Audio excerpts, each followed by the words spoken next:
Guten Tag, ich bin Captain Major. Aujourd'hui, je vais parler de l'armée encore parce que j'attends le véhicule ici sur le bord de la route qui veut m'emmener vers le stand de tir, juste là-bas, le stand de 300 mètres. C'est le stand que je préfère, c'est la meilleure distance pour utiliser le face, c'est super. Donc aujourd'hui, j'autorise Gitaku à parler d'un vieux bataillon qui a disparu il y a longtemps parce que c'était vraiment, toujours rigole, jamais travail. Je vais parler d'une vieille relique que je vais vous montrer. Je l'ai pris ici avec moi sur le terrain. Je vais vous montrer, voilà, c'est celle-ci, c'est le bataillon 1 ou 10, c'est le bataillon de Genève, hein, qui n'existe plus aujourd'hui, hein, parce qu'on laisse les jeunes voir ensemble, c'est le bordel, hein. L'armée aujourd'hui, il n'y aurait plus, hein, on aurait déjà explosé 4 fois le pays, hein. Alors on a terminé, hein, ce bataillon. Aujourd'hui, c'est donc Gitaku qui va vous montrer, hein, et moi je vais attendre le véhicule pour aller sur le stand de tir, hein. Et puis je vous souhaite une bonne journée, tout ce qui va avec, hein. N'oubliez pas de vous abonner à l'armée et la chaîne de Gitaku, hein, si jamais, hein. Tchuss. Merci à vous, Capitaine Mayer, de m'avoir envoyé cette relique du bataillon de fusiliers 10 qui représentait Genève, qui a disparu aujourd'hui. On va vous raconter quelques histoires sur ce bataillon et peut-être pourquoi est-ce qu'on l'aurait fait disparaître. Mais avant ça, j'ai aussi une petite relique, moi, Capitaine Mayer, pour vous. J'ai retrouvé dans mes vieilles affaires. Ceci, voyez-vous, ça c'était les t-shirts qu'il fallait absolument faire à l'école de recrue, tu vois, ces t-shirts qu'après tu dis ouais je vais porter à la maison pour dire que j'ai fait l'école de recrue, tu vois, avec tous tes potes qui sont marqués au dos et tout, c'était super cool. Donc voilà, c'est une vieille relique aussi que j'ai retrouvée en faisant le grenier. Très bien, on s'en fout. Donc, moi, j'ai connu le bataillon de fusiliers 10, Genève, il faut le savoir, avec armée 95. Donc à l'époque, quand moi j'allais au cours de répétition, eh ben, on avait encore des wagons fumeurs. Et dans ces wagons fumeurs, c'était pas comme à l'école de recrue, parce que quand tu vas à l'école de recrue, t'as des milliers de soldats dedans, dont des caporaux, des officiers, enfin des tas de trucs dans les... Mais tout le monde est un peu tendu, tu vois, parce que c'est l'école de recrue, il faut être au taquet, il faut être carré, machin et tout. Mais quand t'arrives au cours de répétition, eh ben là, tu vois que dans le train, c'est pas les mêmes gars, en fait.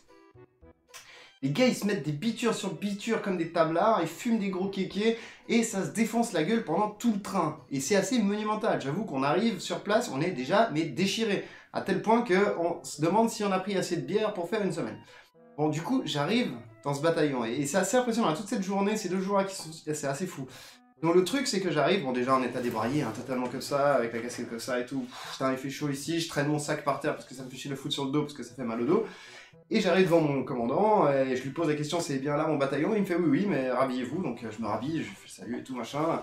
Et donc il me fait, asseyez-vous là avec vos potes, et donc je m'assois là avec mes potes qui... Enfin, il y en a des qui sont déjà en train de fumer des kékés, il y en a des qui portent des baskets, il y en a des qui n'ont pas des t-shirts officiels, il y en a des qui n'ont pas de casquette, il y en a des qui boivent des bières. Je pense que c'est mon bataillon, c'est Genève, on a trouvé, c'est magnifique. Donc on se met des caisses et des caisses sans problème. La première journée on fait pas grand chose, on prend notre matériel, donc on se met des tôles, on fume, on fait des pauses. Et puis du coup on connaît plein de monde, c'est assez sympathique. Tu vois que les gens en fait ils ont tous un peu... ils sont tous waouh, hyper ouverts, tu vois. C'est vraiment des types genre genevois, tu vois. L'esprit ouvert, ils viennent de toutes les directions différentes, ils viennent de toutes les nationalités possibles à l'origine, parce que tu vois, chez nous on est une terre d'accueil à Genève. Non, c'est pas vrai. Mais oui, un petit peu, donc on a des gens de partout.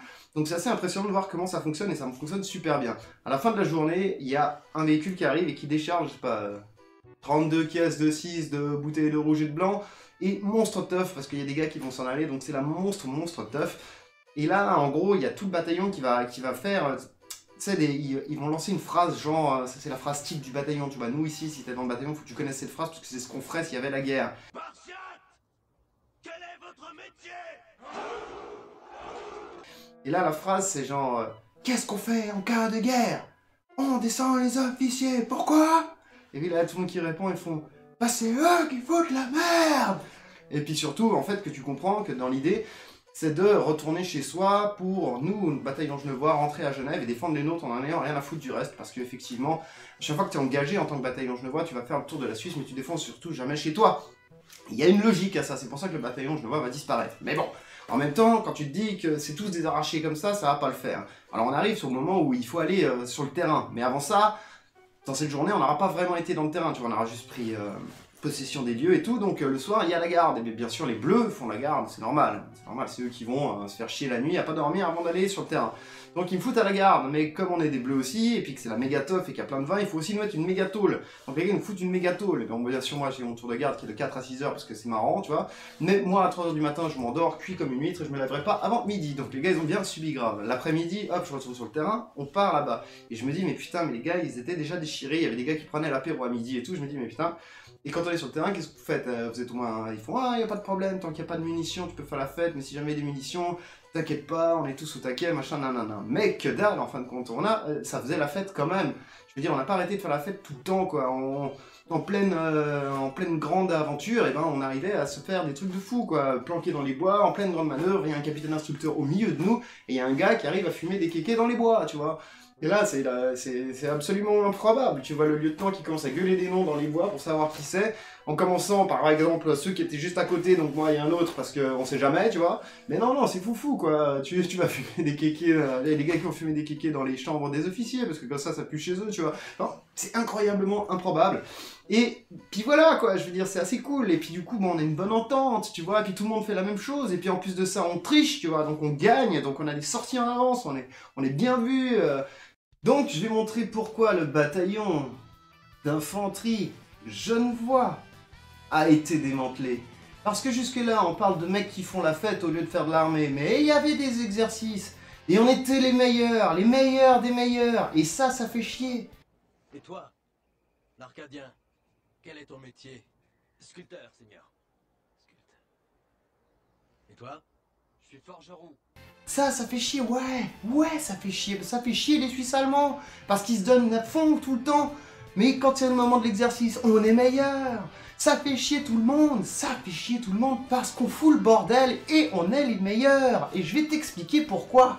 On va prendre l'histoire des grandes manœuvres, tu vois, nous on est des lance-mines, on est bons, on est des lance-mines.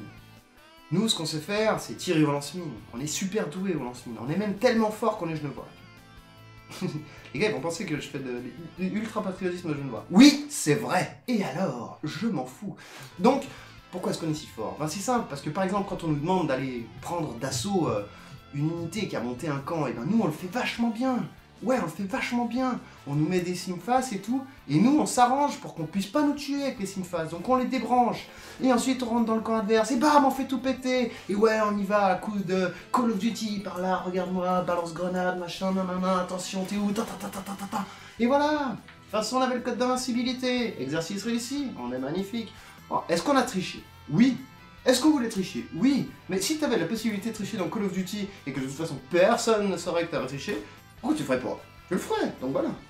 On a gagné. Bon, de toute façon, la technique était très bien. Et j'avoue qu'on n'a pas tous triché, donc il y en a pas mal qui se sont fait descendre quand même. Mais, voilà, on a quand même gagné, merde. Bon, et puis, il y a aussi un truc qui était très intéressant, c'est qu'il y a, tu vois, les scientifiques militaires, ils veulent faire, tu vois, des études. Et quand ils veulent faire des études, ils mettent plein de bataillons sur un champ de bataille, et c'est ce qu'on appelle une grande manœuvre, et ils font semblant de faire la guerre, là, au milieu, avec des simfas et tout ce qu'il y a en même temps. Donc tout le monde tire de partout, et il y a des juges qui font « toi t'es mort, toi t'es mort, toi t'es mort ». Et puis nous, bah, on est des lance-mines, donc nous on attend que les fusiliers nous donnent des ordres de tir. Alors quand on nous demande de tirer, nous on doit arriver, on doit poser les lance-mines au sol, on doit mettre les obus dedans et on doit tirer, on doit rempacter les lance-mines dans les véhicules et s'en aller, pour pas se faire tuer, tu vois. Et ben, ça c'est vrai. C'est tout à fait vrai. Et donc du coup, pendant ces grandes manœuvres, un autre putain de bataillon, on nous a mis un capitaine instructeur pour surveiller ce qu'on faisait. Ils ont bien fait. Parce qu'il fallait extrêmement bien surveiller ces petits genevois, tu vois.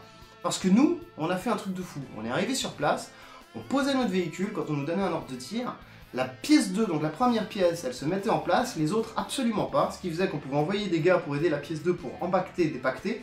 Et une fois qu'on disait qu'elle avait tiré, on remballait. Donc en fait non, normalement c'est pas du tout ça qui doit se passer. Donc en gros, on tirait en moins d'une minute, 2 minutes. Alors qu'il nous faut à peu près 6 minutes pour tirer et on rembactait. Et les gars, donc du coup, vu qu'on avait tiré, on recevait un nouvel ordre. Donc on se bougeait ailleurs et on se reposait au même endroit. Et on refaisait la même technique. Et le gars, il était au taquet, hein, le capitaine instructeur, il voyait pas qu'on avait posé les véhicules pour pas qu'il voit les autres pièces, parce que de toute façon on voulait pas les sortir. Donc de toute façon, voilà. Et on a fini la journée, il était mais ravi le gars, mais magnifique. Il nous a fait des éloges et tout, comme quoi on était trop bons, on savait trop bien utiliser notre arme, on était les meilleurs militaires du monde. Et après, ben, évidemment, arrive le temps du débrief, parce que quand même, il faut débriefer sur les meilleurs du monde. On va rentrer vendredi soir, d'accord, on a un week-end prolongé, mais bon, et puis un gros gueuleton avec de quoi picoler un petit peu ce soir. Mais sinon, on va quand même débriefer pour savoir quand même qu'est-ce qu'on a fait. Parce que tu vois, ces scientifiques militaires, eux, ils font ces exercices pour savoir quelle est la meilleure arme à utiliser, dans quelle situation, pourquoi faire ça, machin, nanani, nanana. Mais évidemment, quand on emploie déjà des volontaires, non pas vraiment volontaires, et qu'en plus de ça, c'est des Genevois qui en ont rien à foutre à part rentrer le week-end chez eux, évidemment, ton exercice militaire, il est un peu mal barré, tu vois ce que je veux dire? Parce que les gens, ça va pas. Donc, quand on est arrivé sur le truc et puis qu'il a commencé à vérifier chacune des parties du truc qui allait ou qui allait pas, et ben il a regardé qui avait tué quoi sur son petit panneau là devant lui, ordinateur, pour nous montrer comment s'était passé cet exercice. Et tous les mecs du camp adverse qui a perdu, tous les mecs, tous les mecs ont été tués par Lance-Mine. Et par nous. Parce que on est les meilleurs. Pourquoi? Je vous le redis, on était le bataillon 10-1-0 Genevois quoi. Et voilà, donc du coup, on peut pas avoir les meilleurs de meilleurs partout, qui trichent et tout, ça va pas le faire. Qu'est-ce qu'on fait? Hop, Smith le bataillon. Envoyé au 19. Ça, c'est Neuchâtel. Et ce qu'il y a de mieux encore, c'est que carrément les gars genevois, ils étaient vraiment tellement chiants que l'armée on en a plus rien à foutre. Maintenant, on défend même plus Genève, tu vois. Le truc qui est fou, c'est ça. C'est qu'en fait, on défend même plus Genève. Parce que Genève, il y a les places internationales, il y a les banques, il y a des tas de bâtiments qu'on veut pas que ça se détruise. Donc du coup, si l'ennemi il vient à Genève, Genève c'est à lui, tu vois, la Suisse veut pas défendre ça, il veut pas avoir les morts des gens, nanana. Je veux bien. Alors pourquoi tu m'envoies à Neuchâtel si des sauvageons viennent à Genève pour buter ma famille, je vais pas aller défendre les gars à Neuchâtel pour pas qu'ils se fassent buter, tu comprends? Il n'y a plus aucun intérêt d'engager un Genevois pour aller faire l'armée s'il ne doit pas défendre Genève et sa famille. C'est un peu complètement ridicule.